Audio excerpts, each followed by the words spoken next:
सोचिए, रात के 2 बजे हैं। मुंबई का मरीन ड्राइव बिल्कुल शांत पड़ा है। हल्की सी हवा चल रही है, दूर लहरों की आवाज, और एक लड़का अपने फोन की स्क्रीन पर नजरें गड़ाकर बैठा है। इंस्टाग्राम, व्हाट्सएप, ईमेल्स, नोटिफिकेशंस, पर उसके भीतर एक ही चीज गुम है, सुकून। दूसरी तरफ टोक्यो की तेज भागती मेट्रो में एक आदमी खड़ा है। महंगा सूट, चमकदार वॉच, सब कुछ है, पर उसका चेहरा खाली है, जैसे जिंदगी से उसका कनेक्शन टूट गया हो। और न्यूयॉर्क के एक छोटे से अपार्टमेंट में एक लड़की अपने विजन बोर्ड को देखती है। परफेक्ट बनने की इच्छा, परफेक्ट दिखने की चाह, परफेक्ट लाइफ की भूख। लेकिन हर दिन वो खुद से एक ही सवाल पूछती है, मैं काफी क्यों नहीं हूं? 3 अलग जगहें, 3 अलग लोग, लेकिन समस्या एक ही। हम हर चीज को लेकर परेशान हैं। हर बात पर फिक्र, हर वजह पर स्ट्रेस, हर छोटी बड़ी बात पर कंपैरिजन। शायद दुनिया का सबसे बड़ा भ्रम यही है कि हमें हर चीज की परवाह करनी चाहिए। लेकिन मार्क मैनसन एक बेहद कड़वी लेकिन सच्ची बात कहते हैं, जिंदगी तब बदलती है जब तुम ये तय करते हो कि किन चीजों के लिए तुम अपना FCK देना चाहते हो और किन के लिए नहीं। ये लाइन किसी फिल्म की तरह चुभती भी है और जगाती भी, क्योंकि सच तो ये है, जिंदगी कोई अनलिमिटेड बफे नहीं है जहां आप हर डिश टेस्ट कर सके। जिंदगी एक छोटा सिलेक्टिव मेन्यू है जहां आपको तय करना पड़ता है, मैं किस दर्द को चुनने के लिए तैयार हूं, मैं किस संघर्ष को वैल्यू देता हूं। और जैसे ही आप चुनना शुरू करते हैं, आप अपनी जिंदगी के डायरेक्टर बन जाते हैं। फिर सोसाइटी का प्रेशर, लोगों की राय, दुनिया का शोर, सब बैकग्राउंड नॉइज में बदल जाता है। सोचिए, अगर विराट कोहली सबको खुश करते रहते, क्या वो आज विराट बनते? अगर APJ अब्दुल कलाम सबकी एक्सपेक्टेशंस उठाते, क्या वो मिसाइल मैन बनते? अगर स्टीव जॉब्स हर संडे सेल्फ डाउट में फंसे रहते, क्या एप्पल जम ले पाता? महानता हमेशा उन्हीं को मिली है जिन्हें हर चीज की परवाह नहीं थी, सिर्फ उन चीजों की जो उनके पर्पस से जुड़ी थी। अब सवाल यह है, आप किन चीजों को इंपॉर्टेंस दे रहे हैं? क्या वो वास्तव में मायने रखती है? ये किताब आपकी आंखें खोल देगी। सीधे, दर्दनाक, ईमानदार, लेकिन आजाद करने वाली सच्चाइयों के साथ। स्वागत है the subtle art of not giving AFCK में। एक ऐसी फिल्म जहां हीरो आप है, विलेन आपकी ओवरथिंकिंग और क्लाइमैक्स आपकी क्लैरिटी। सोचिए, अगर जिंदगी एक फिल्म होती तो आज हम में से ज्यादातर लोग उसमें मेन कैरेक्टर कम और बैकग्राउंड नॉइज ज्यादा लगते। हमारी पूरी जिंदगी ऐसे डिसीजंस में निकल जाती है जो हमने सच में चुने ही नहीं। बस सोसाइटी, कंपैरिजन, एक्सपेक्टेशंस और अंतहीन लोग क्या कहेंगे ने हमें पकड़कर घुमा दिया। इसी उलझन में एक दिन मार्क मैनसन ने लिखा the subtle art of not giving AFCK, और दुनिया बदल गई। क्योंकि इस किताब ने वो कहा जो बाकी सारी सेल्फ हेल्प बुक्स कहने से डरती थी। जहां बाकी किताबें बोलती है बी पॉजिटिव, मार्क मैनसन बोलता है हर वक्त पॉजिटिव रहने की कोशिश ही आपकी सबसे बड़ी समस्या है। जहां मोटिवेशनल स्पीकर्स कहते हैं आप कुछ भी कर सकते हैं, मार्क कहता है नहीं, आप सब कुछ नहीं कर सकते। और यही अच्छी बात है। जहां दुनिया आपको सिखाती है हर चीज की परवाह करो, हर मौके को पकड़ो, हर बात को दिल से लो, वहां मैनसन कामली बोलता है बस उन चीजों की परवाह करो जो सच में मायने रखती है, बाकी को जाने दो। ये किताब इसलिए हिट नहीं हुई कि इसमें बोल्ड लैंग्वेज है, बल्कि इसलिए कि इसमें बोल्ड ट्रूथ है जिसे दुनिया ने हमेशा हाइड किया था। मार्क मैनसन मोटिवेशनल गुरु नहीं थे, वो कोई मंक नहीं थे, ना बिलियनर थे, ना किसी स्पिरिचुअल मूवमेंट के चेहरा।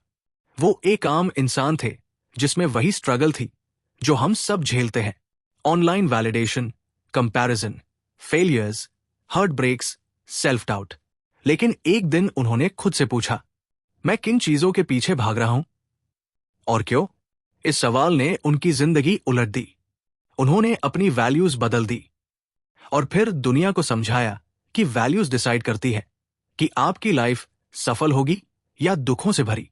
अगर इस किताब को एक ही लाइन में समेटे तो वो है, your life becomes better not by caring more but by caring less and caring wisely. यानी हर चीज को इंपॉर्टेंस देना जीवन को बेहतर नहीं बनाता, बल्कि सिलेक्टिव रहना ही अल्टीमेट शक्ति है। जैसे हर क्रिटिसाइज करने वाले की बात सुनना जरूरी नहीं, हर अपॉर्चुनिटी लेना ग्रोथ नहीं, हर दर्द अवॉइड करना मैच्योरिटी नहीं, हर कॉन्फ्लिक्ट से भागना पीस नहीं, हर बात पर्सनली लेना स्ट्रेंथ नहीं, वीकनेस है। मार्क मैनसन ये भी कहते हैं, अगर आप अपनी जिंदगी खुद नहीं चुनते तो दुनिया आपके लिए चुन लेती है। और यही कारण है कि ये किताब सिर्फ पढ़ने लायक नहीं बल्कि जीने लायक है। किताब पढ़ते हुए ऐसा लगता है जैसे कोई डायरेक्टर आपको मिरर दिखा रहा हो। हर चैप्टर एक नया सीन है, कहीं ब्रूटल ऑनेस्टी, कहीं ह्यूमर, कहीं पेनफुल रियलाइजेशन, कहीं क्वाइट हीलिंग और कहीं माइंड ब्लोइंग क्लैरिटी। ये किताब आपको डांटती भी है, हंसाती भी, चुभती भी, लेकिन अंत में आपको लाइटवेट, क्लियरर और बेहद एम्पावर्ड बना देती है। क्योंकि जब आप सच में सीख जाते हो कि किसे इंपॉर्टेंस देनी है और किसे नहीं, तब आप अपनी लाइफ को डिजाइन करना शुरू करते हैं। और यही सबसे बड़ा सुपर पावर है। अगर आपको ऐसी cinematic, life changing book summaries चाहिए तो सब्सक्राइब करें बुक्स इजी, जहां नॉलेज मिलता है स्टोरी टेलिंग की ताकत से। Chapter 1, don't try. इमेजिन कीजिए आप एक भीड़ में खड़े हैं, चारों तरफ लोग चिल्ला रहे हैं, be more positive, be successful, be special, be extraordinary.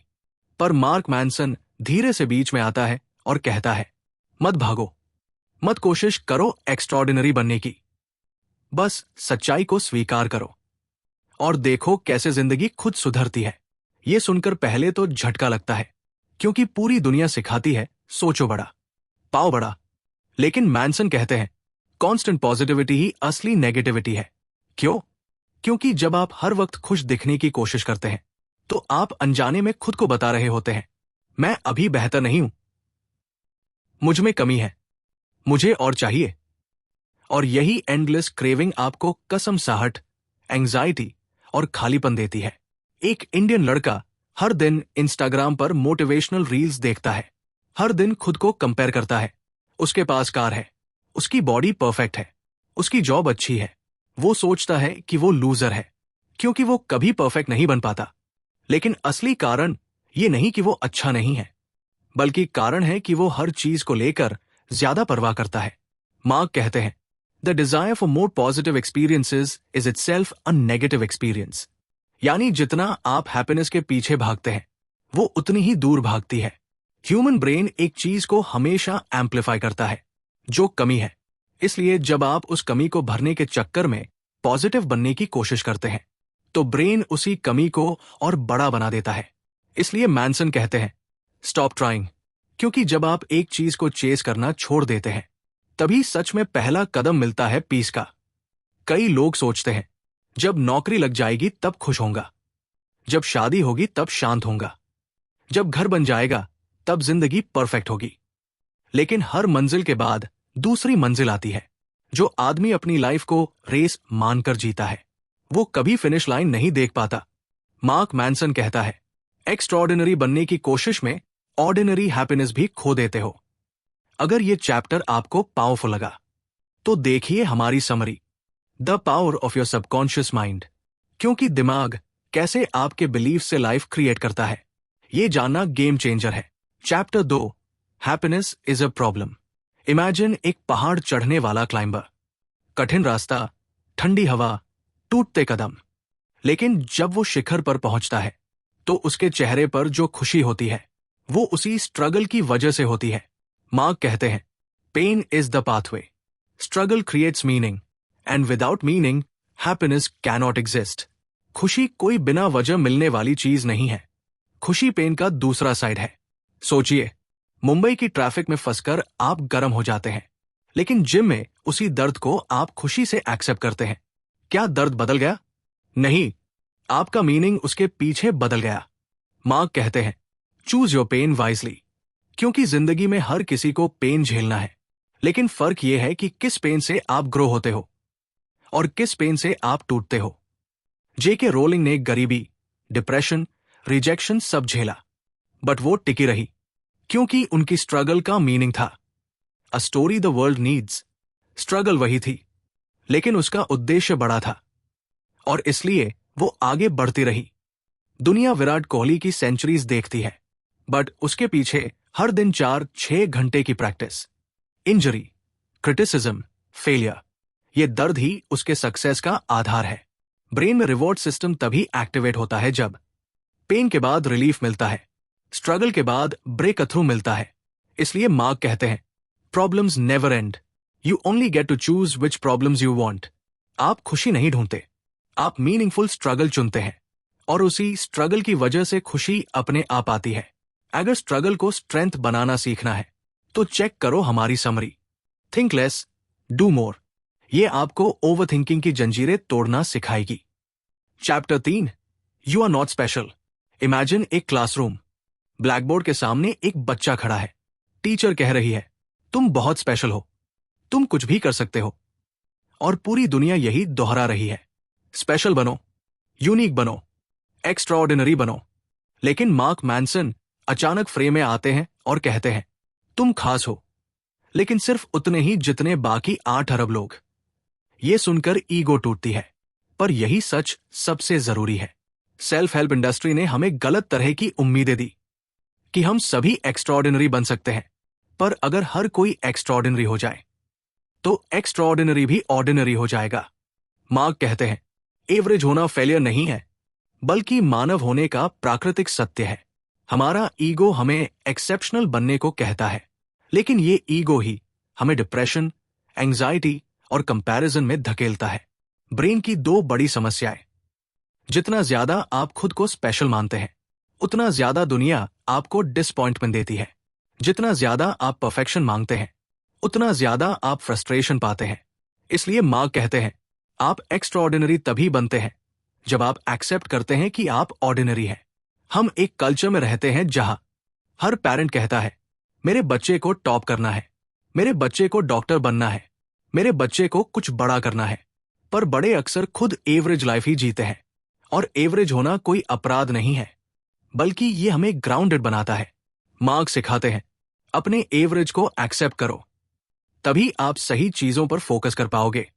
Extraordinary बनने की चाह आपको गलत बैटल्स लड़ने पर मजबूर कर देती है, लेकिन अपनी सीमाओं को मान लेना आपको सही बैटल्स चुनने की आजादी देता है। और यही असली फ्रीडम है। अगर आप डिस्ट्रैक्शन छोड़कर डीप फोकस सीखना चाहते हो तो देखिए डीप वर्क समरी, क्योंकि एक्स्ट्राऑर्डिनरी काम तभी होता है जब दिमाग नॉइज से मुक्त हो। Chapter 4, the value of suffering. Imagine एक आदमी नौकरी बदल रहा है। उसे 2 रास्ते दिख रहे हैं। पहला, आसान, कंफर्टेबल, प्रेडिक्टेबल। दूसरा, कठिन, अनसर्टेन, लेकिन ग्रोथ से भरा। ज्यादातर लोग पहला रास्ता चुनते हैं क्योंकि उन्हें पेन से डर लगता है। लेकिन मार्क कहते हैं, जिंदगी की क्वालिटी तय होती है आप किस पेन को चुनते हैं उससे। सोचिए, एक लड़का हर दिन गिटार बजाता है, उसकी उंगलियां दुखती है, लेकिन यही दर्द उसे म्यूजिशियन बनाता है। एक लड़की दौड़ती है, घुटने दुखते हैं, लेकिन यही पेन उसे मैराथन फिनिश करने की ताकत देता है। एक एंटरप्रेन्योर रातों जागता है, फेल होता है, लेकिन यही पेन उसका एम्पायर बनाता है। मार्क कहते हैं, pain is inevitable but suffering is chosen, choose wisely. Brain में एक रूल है, जिस पेन को आप खुद चुनते हैं वही आपको ग्रोथ देता है। Unchosen pain equals to trauma, chosen pain equals to transformation. Dhoni की कामनेस सिर्फ टैलेंट से नहीं आई, वो आई एंडलेस प्रैक्टिस, फेलियर्स और सेटबैक से। उन्होंने चुना प्रेशर का दर्द सहना, और यही दर्द उनकी सबसे बड़ी ताकत बना। मार्क बताते हैं कि हमारी जिंदगी दुखद तब हो जाती है जब हमारा पेन गलत वैल्यू से आता है। उदाहरण, दूसरों को इंप्रेस करने का दर्द, सोशल मीडिया वैलिडेशन का दर्द, कंपेयर करने का दर्द, परफेक्ट दिखने का दर्द। लेकिन मीनिंगफुल पेन कुछ अलग होता है। सीखने का दर्द, प्रैक्टिस का दर्द, डिसिप्लिन का दर्द, सच बोलने का दर्द, बाउंड्रीज सेट करने का दर्द।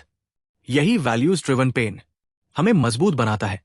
जिंदगी में हैप्पीनेस चुनने की कोशिश मत करो, बस मीनिंगफुल पेन चुनो। हैप्पीनेस खुद चलकर आएगी। अगर आप जानना चाहते हैं कि कैसे लाइफ में वही चीजें चुने जो सच में मैटर करती है, तो देखिए हमारी summary, focus on what matters. Chapter 5, you are always choosing. Imagine कीजिए, बारिश हो रही है, एक आदमी सड़क किनारे खड़ा है, भीग रहा है और बड़बड़ा रहा है, मेरी जिंदगी खराब है, मेरी किस्मत खराब है, लोग मेरे साथ अच्छा नहीं करते। इसका चेहरा देखते ही लगता है जैसे दुनिया ने उसके साथ बहुत बुरा किया हो। लेकिन मार्क मैनसन कहता है, दुख की असली वजह दुनिया नहीं है, तुम्हारे डिसीजंस हैं जो तुम हर दिन लेते हो और जिन्हें तुम मानने से इनकार करते हो। यही इस चैप्टर का ब्रूटल ट्रूथ है। आप हमेशा चुन रहे हैं, चाहे आप चॉइस को एक्सेप्ट करें या ब्लेम कर दें, बट चॉइस हमेशा आपकी होती है। सोचिए, किसी ने आपको इंसल्ट कर दिया, आपको गुस्सा आता है, आप दुखी हो जाते हैं, आप रात भर सो नहीं पाते, पर मार्क कहते हैं इंसल्ट चुनने का विकल्प आपके पास था। मतलब इंसल्ट का असर ऑटोमेटिक नहीं था, वो आपकी अलाउड रिएक्शन था। हमारी लाइफ खराब करने वाली चीज कुछ नहीं, हमारी रिएक्शंस है। ब्रेन में ये सच छुरा की तरह चुभता है, क्योंकि हम बचपन से ब्लेम करना सीखते आए हैं। उसने ऐसा किया इसलिए मैं दुखी हूं, वो चली गई इसलिए मेरी लाइफ बर्बाद, जॉब खराब थी इसलिए मैं टूट गया। लेकिन मार्क कहते हैं रिस्पॉन्सिबिलिटी और ब्लेम दो अलग अलग चीजें हैं। मार्क के मुताबिक रिस्पॉन्सिबिलिटी का मतलब यह नहीं कि गलती आपकी थी। रिस्पॉन्सिबिलिटी का मतलब यह है कि अब इस स्थिति को संभालने की ताकत आपके पास है। इमेजिन, आप सड़क पर चल रहे हैं और अचानक कोई बाइक वाला टक्कर मार देता है। यस, गलती उसकी है, बट रिकवरी कैसे करनी है, एंगर में जलना है या आगे बढ़कर हीलिंग शुरू करनी है, ये आपकी जिम्मेदारी है। यही है इनर फ्रीडम। जब आप रिएक्शंस की रिस्पॉन्सिबिलिटी लेते हैं, आपकी लाइफ पावरफुल बनती है। हमारे यहां एक कल्चर है ब्लेम करने का। सरकारी सिस्टम खराब है, बॉस खराब है, पार्टनर समझता नहीं, पड़ोसी इरिटेट करता है, किस्मत खराब है। लेकिन मार्क कहते हैं विक्टिम बनने से दुख बढ़ता है, रिस्पॉन्सिबिलिटी लेने से शक्तियां बढ़ती है। हीरो वही है जो हर सिचुएशन में ये मानता है I am choosing how to respond, और यही आपको ऑर्डिनरी से एक्स्ट्राऑर्डिनरी बनाता है। न्यूरोसाइंस बताती है कि ब्रेन ब्लेम इसलिए करता है क्योंकि इससे रिस्पॉन्सिबिलिटी उठाने का बोझ कम हो जाता है। ब्रेन को लगता है अगर गलती मेरी नहीं है तो मुझे चेंज नहीं करना पड़ेगा, और यही कंफर्ट जोन आपको जिंदगी भर स्टक रखता है। माँ का मैसेज साफ है, चेंज तभी शुरू होता है जब आप एक्सेप्ट करते हो कि आप हर रोज अपनी लाइफ को क्रिएट कर रहे हो। 1. Steve jobs, adoption, rejection, failures. But jobs ने कभी ब्लेम नहीं किया, उन्होंने हर सिचुएशन को मीनिंग दिया और एप्पल बनाया। 2. मिल्खा सिंह, परिवार खोया, घर खोया, देश खोया, लेकिन उन्होंने विक्टिम बनने से इनकार किया। उन्होंने चुना दौर का दर्द, डिसिप्लिन का दर्द, ग्रोथ का दर्द, और वही चॉइस उनकी पहचान बनी। मां का सबसे बड़ा सवाल, आप किस चीज की रिस्पॉन्सिबिलिटी ले रहे हैं? क्योंकि जिंदगी वही बदलती है जहां आप कहना शुरू करते हो हां, ये मेरी लाइफ है और मैं इसे संभाल सकता हूं। ये एक पेनफुल रियलाइजेशन है, लेकिन यही वो टर्निंग पॉइंट है जहां दुख खत्म नहीं बल्कि मीनिंगफुल बन जाता है। आपका पास्ट आपकी गलती नहीं हो सकता, लेकिन आपका फ्यूचर आपकी रिस्पॉन्सिबिलिटी है। आपका इमोशन आपका एनिमी नहीं, बट आपकी छुपी हुई चॉइस है। आपका रिएक्शन आपका दर्पण है जो दिखाता है कि आप अपनी लाइफ किस दिशा में ले जा रहे हैं। और याद रखिए, आप हर पल चुन रहे हैं, या तो नोइंगली या फिर डर में छुपकर अननोइंगली, लेकिन चूज तो आप ही कर रहे हैं। Chapter 6, you are wrong about everything. Imagine कीजिए एक पुराना कमरा जिसकी खिड़की पर धूल जमी है, अंदर अंधेरा है, हवा भारी है, और आप सोच रहे हैं कि यही आपका घर है, यही सच है, यही रियलिटी है। लेकिन अचानक एक दिन मार्क मैनसन उस कमरे की खिड़की खोल देता है। तेज रोशनी अंदर आती है, ठंडी हवा बहती है, और आपको एहसास होता है आप इतने सालों से गलत कमरे में रह रहे थे। यही इस चैप्टर की सार है। हमारी कई बिलीव्स झूठ होती है और उन्हें तोड़ना ही ग्रोथ है। मार्क कहते हैं हम अपनी लाइफ को गलतियां मानने की बजाय इल्यूशंस पर चलाते हैं।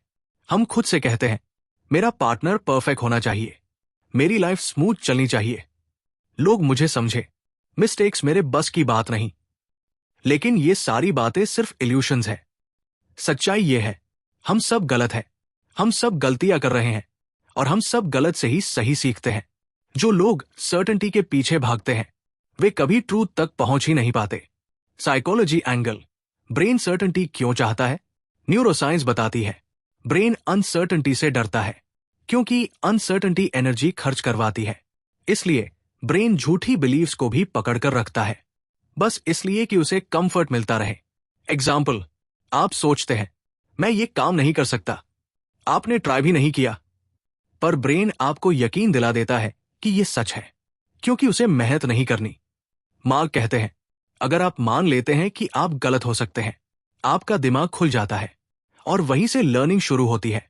हमारा कल्चर अक्सर कहता है, परफेक्ट बनो, गलती मत करो, हमेशा सही सोचो, लेकिन यह सोच ही सबसे गलत है। एक लड़की अपने पैशन को छोड़ देती है क्योंकि लोग कहेंगे ये काम लड़कियां नहीं करती। एक लड़का क्रिएटिव फील्ड नहीं चुनता क्योंकि सोसाइटी कहती है इसमें पैसा नहीं है। लेकिन ये सारी चीजें सिर्फ बोरोड ट्रूथ्स हैं जिन्हें हमने बिना सोचे मान लिया। मार्क इसको तोड़ते हुए कहते हैं, your beliefs decide your present. अगर आपके बिलीव्स आउटडेटेड है तो आपकी लाइफ भी आउटडेटेड रह जाएगी। न्यूटन ने ग्रेविटी डिस्कवर की क्योंकि उसने माना कि शायद हम गलत समझ रहे हैं।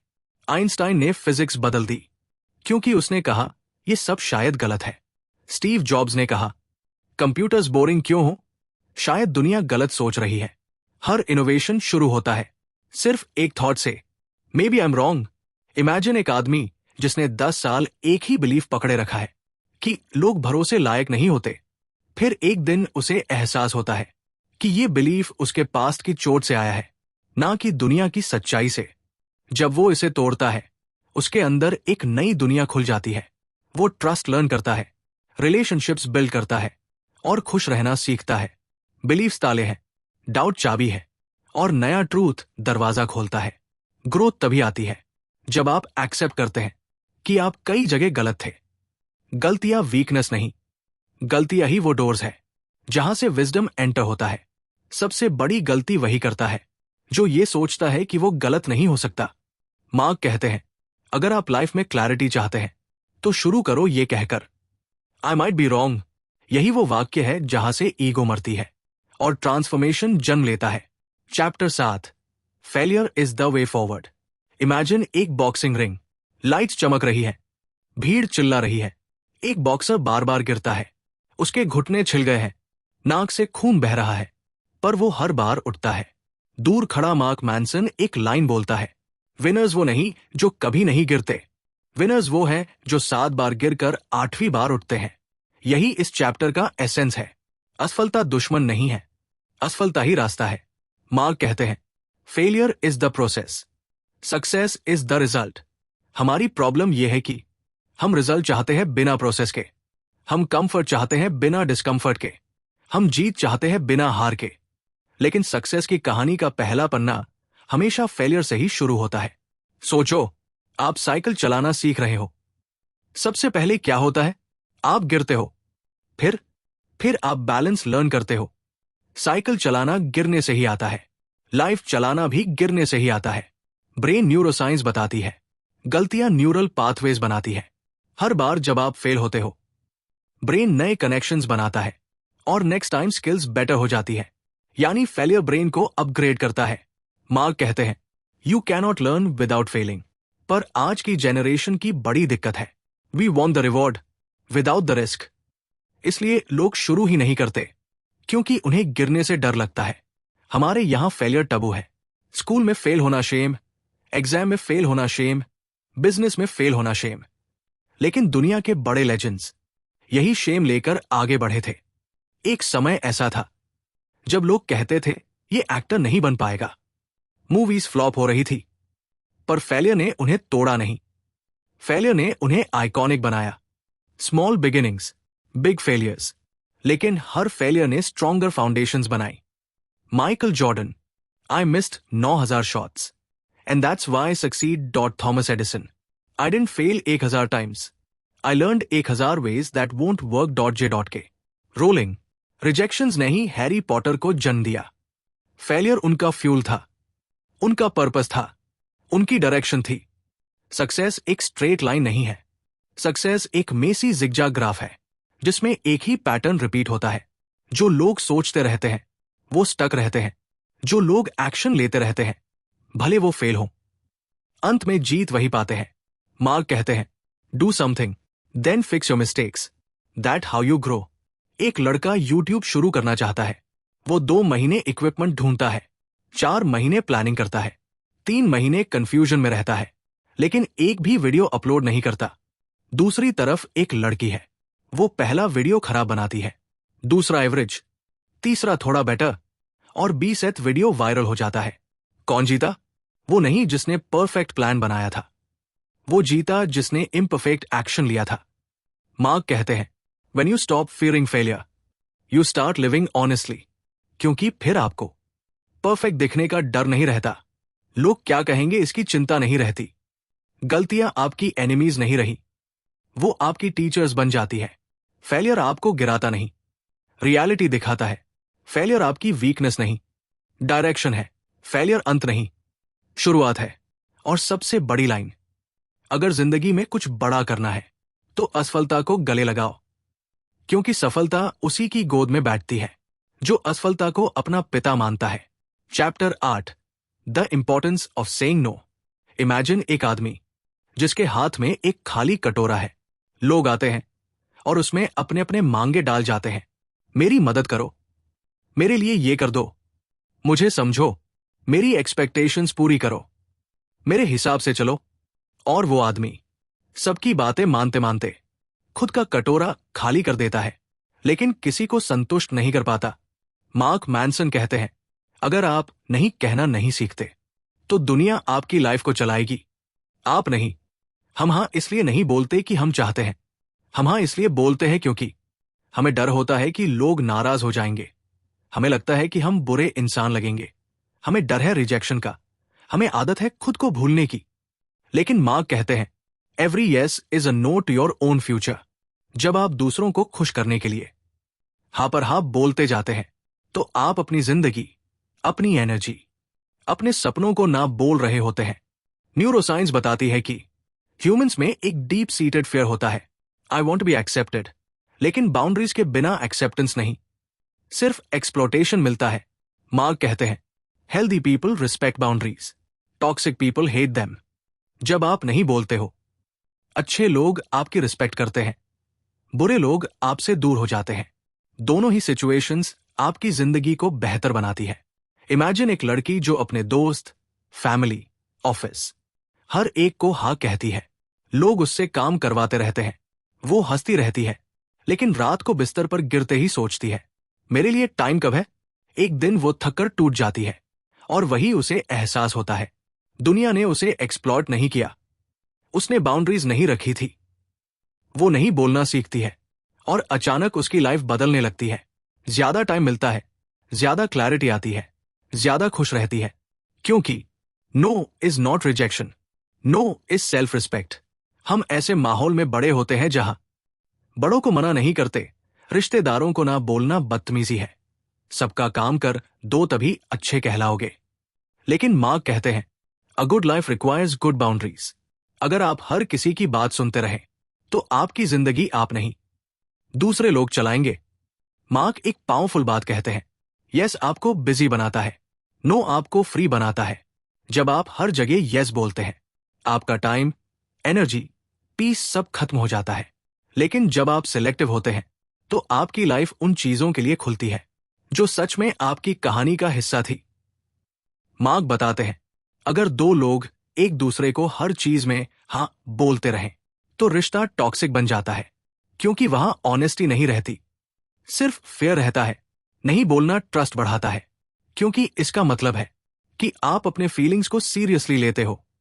हेल्दी रिलेशनशिप वही है जहां दोनों लोग अपनी जगह जानते हैं, अपने लिमिट्स रखते हैं और एक दूसरे को दम घोंटने की बजाय ब्रीथ करने देते हैं। एक आदमी हर हफ्ते ऐसे दोस्तों के साथ घूमता है जो हमेशा नेगेटिविटी फैलाते हैं। वो मजबूरी में हाँ कहता है, उसकी लाइफ डल होती जा रही है।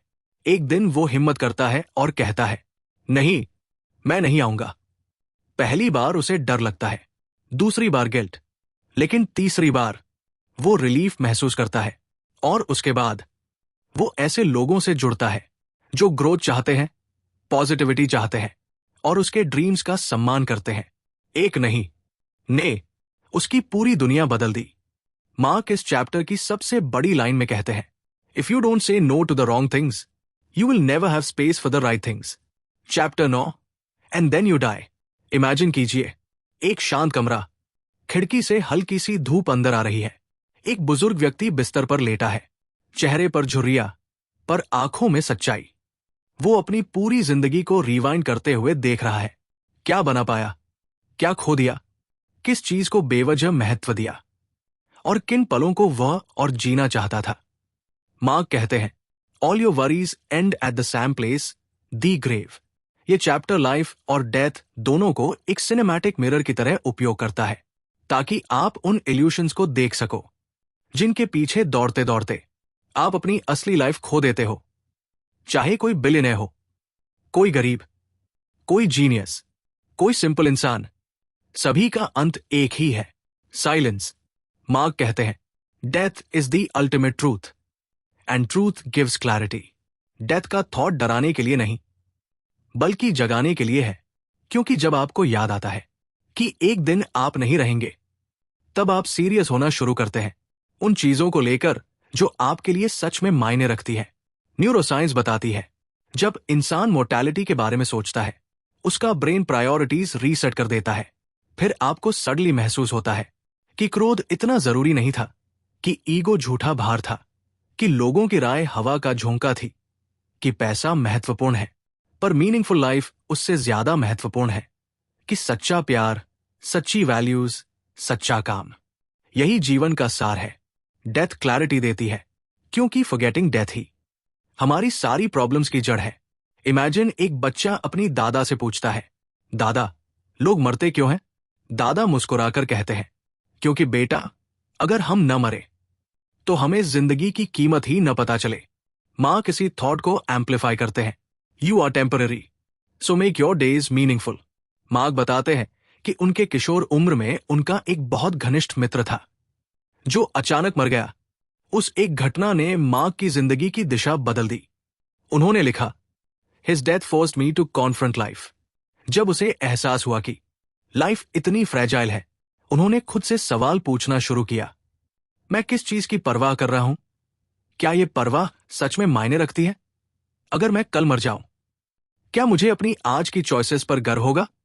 और यही सवाल पूरी किताब का फाउंडेशन बना। हमारा कल्चर हमेशा से एक सत्य दोहराता आया है, जीवन एक क्षण है।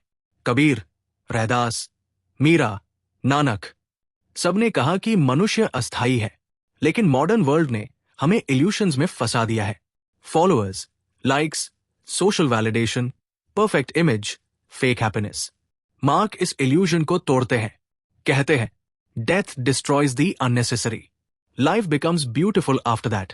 मार्क कहते हैं, when you accept death, you stop fearing life, क्योंकि तब आपको पता चलता है कि रिस्क लेने में क्या डर, कि लोग क्या कहेंगे इसमें क्या रखा है, कि गलतियां करना ही असली सीख है, कि प्यार, रिश्ते, वैल्यूज, यही सब असली है। सफलता, पैसे, स्टेटस सब गायब हो जाते हैं। जब अंतिम सांस आती है, जो बचेगा वो होगा आपने जीवन कैसे जिया। स्टीव जॉब्स ने कहा था, remembering that I will be dead soon is the most powerful tool I have ever encountered. जब उन्हें मौत का सामना करना पड़ा, उन्होंने वो काम किए जो उनके दिल के करीब थे। इमेजिन कीजिए, एक लंबी सड़क, दूर सूर्य अस्त हो रहा है, आप अकेले उस रास्ते पर चलते हुए सोचते हैं, मेरी जिंदगी किस चीज की कहानी थी? मार्क कहते हैं, your values decide your story. अगर आपकी वैल्यूज शैलो होंगी, तो आपकी स्टोरी खाली होगी। अगर आपकी वैल्यूज मीनिंगफुल होंगी, तो आपकी स्टोरी इमॉर्टल होगी। और अंत में बचता है सिर्फ एक सवाल, क्या मैंने अपनी जिंदगी सच में जी? खुशी ज्यादा चीजों में नहीं मिलती, कम चीजों में मिलती है। इमेजिन कीजिए, एक शांत शाम, सूरज ढल रहा है, आसमान हल्का नारंगी हो गया है, आप समुद्र किनारे बैठे हैं, लहरें धीरे धीरे आकर आपके पैरों को छूती है, हवा ठंडी है, और पहली बार आपके अंदर भी कहीं एक शांति उतर रही है, क्योंकि इस किताब की यात्रा पढ़कर अब आपको एक बात गहराई से समझ आ गई है, जिंदगी का असली खेल सब कुछ हासिल करने का नहीं, सही चीजों को चुनने का है। हमने हमेशा सोचा कि जिंदगी में जितनी ज्यादा चीजें होंगी, उतनी ज्यादा खुशी मिलेगी, लेकिन मार्क मैनसन ने उल्टा सच दिखाया। असली जादू ये नहीं है कि आप कितनी चीजें करते हो। असली जादू ये है कि आप क्या नहीं करते।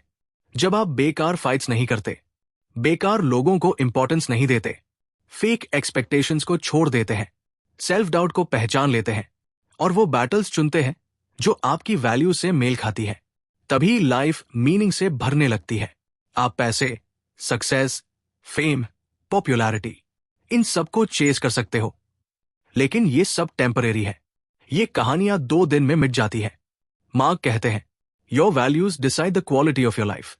अगर आपकी वैल्यूज शैलो हो तो लाइफ में हमेशा नॉइज ही नॉइज रहेगी। अगर वैल्यूज डीप हो तो छोटी सी जिंदगी भी एक महान जर्नी लगने लगती है।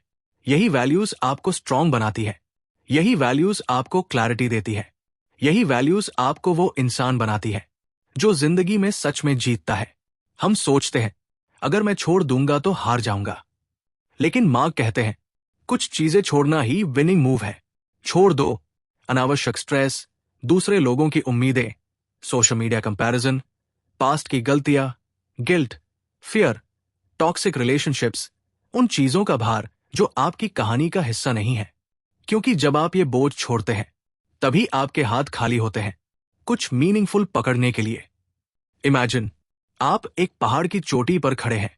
हवा तेज है, नीचे पूरा शहर दिख रहा है। आपको पूरा सफर याद आ रहा है। कहां कहां आप टूटे, कहां आप हंसे, कहां आपने गलत चुना, कहां सही चुना। और अचानक एक लाइन आपके अंदर गूंजती है, खुशी सब कुछ पाने से नहीं आती, खुशी सही चीजों को थामने से आती है। यही इस किताब का अल्टीमेट मैसेज है। यही आपकी जिंदगी का फ्यूचर भी बना सकता है। आपकी कहानी बदल सकती है अगर आप चुनना सीख जाए कि आपको किस चीज की परवाह करनी है और किस चीज की नहीं। अगर आप अपनी purpose driven, peaceful, meaningful life की तलाश में हैं, तो एक और ट्रांसफॉर्मेटिव जर्नी के लिए देखें Ikigai, the Japanese secret to a long and happy life.